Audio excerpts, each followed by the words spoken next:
Welcome to today's 5-minute Bible study in the Gospel of John. We're in John chapter 12. Today we start reading at verse 17. Now, yesterday we looked at the events of Palm Sunday. Jesus enters Jerusalem. It is the beginning of Holy Week.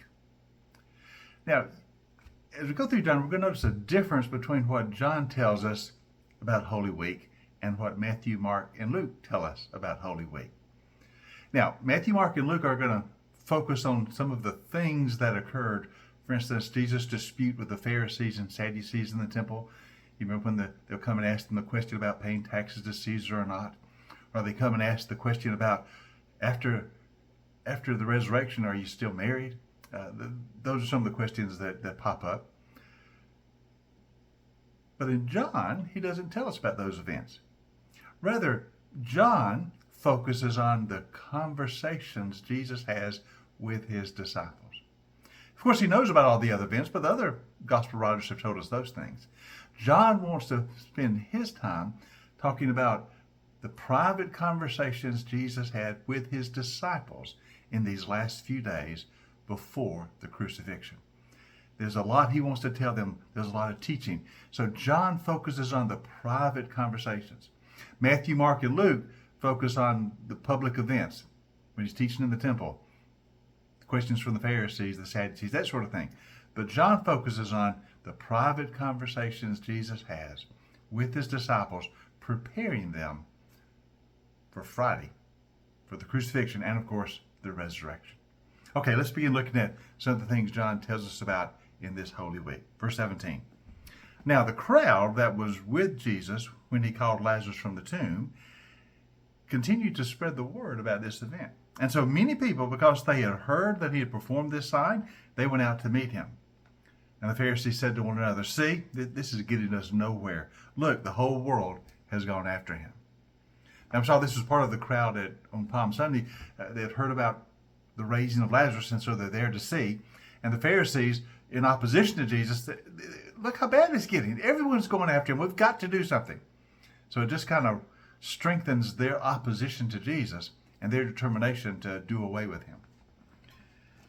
However, verse 20, there were some Greeks among those who went up to worship at the festival, and they came to Philip, who was from Bethsaida in Galilee, with a request. "Sir, we would like to see Jesus."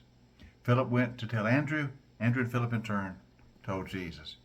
Interesting little paragraph here. We're told there are some Greeks among those who are at the festival.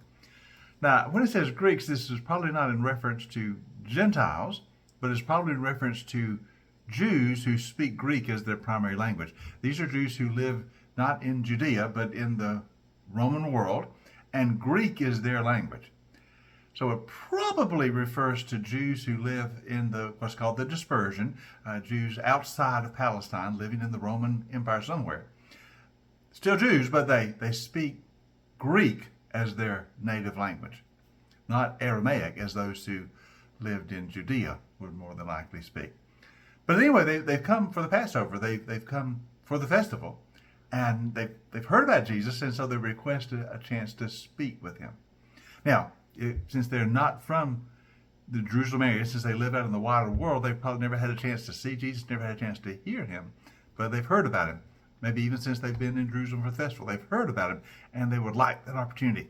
And they go to Philip. Now, we don't know exactly why they went to Philip, but he's the one they asked, and he goes to Andrew, and Andrew and Philip both relayed a request to Jesus. It's interesting, we're not told if Jesus actually met with them. For the next paragraph, Jesus goes on and begins to teach his disciples that the hour is now come. That's what he's going to focus on.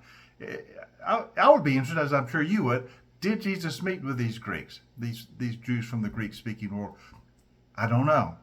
You kind of think maybe he did, since John mentions it. Why would he even mention that they requested if Jesus didn't actually meet with them? But we just don't know.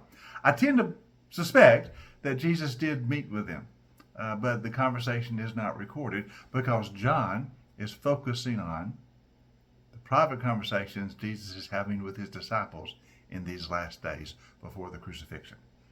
And so Jesus says to Andrew and Philip, and probably any others that are around of his disciples, the hour has come for the Son of Man to be glorified. We're now at the time. Remember, we've seen that refrain throughout the Gospel of John. Sometimes when his enemies tried to take him, they're not allowed to. They're prevented. And it always says, the hour had not yet come.